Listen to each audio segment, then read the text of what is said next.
உங்க பேர் என்ன? ஆ, ரகுராம். உன் பேர் என்னையா? சீனு சார். ஆமா, எதுக்காக அந்த பொண்ணை கொன்ன? நான் எதுக்கு சார் அவளை கொல்ல போறேன்?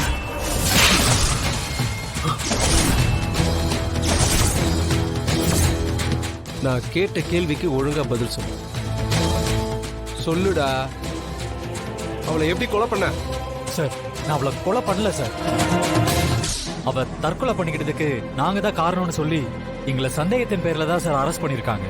என்கிட்டயே லா பேசுறியா? ஆ? சார், நாங்க எதுவும் பண்ணல சார். எதுக்கு அவனை போட்டு அடிக்கிறீங்க? ஓ, இவன் அடிச்சா உனக்கு வலிக்குதா? எதுக்காக அந்த பொண்ணை கொலை பண்ண சொல்லியா?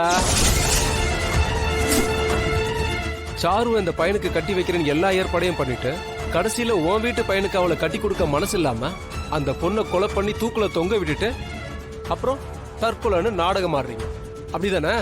சார், அந்த பொண்ணை நாங்க கொல்லல.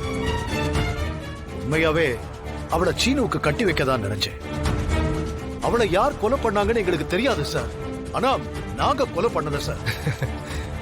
கொலை பண்ணவன் என்னைக்குடா நான் தான் கொலை பண்ணேன்னு ஒத்துருக்கான்? ஏன் அவளை கொலை பண்ணீங்கன்னு உண்மையை சொல்லல? சார், நாங்க கொலை பண்ணல சார். எங்க மாமாவே அடிக்கிறீங்க. அவர் யாருன்னு தெரியுமா? அவன் யாரா இருந்தா எனக்கு என்னடா? என்ன பொறுத்த வரைக்கும் இந்த லாக்கப்புள்ள யார் இருந்தாலும் அவன் அக்யூஸ்ட்.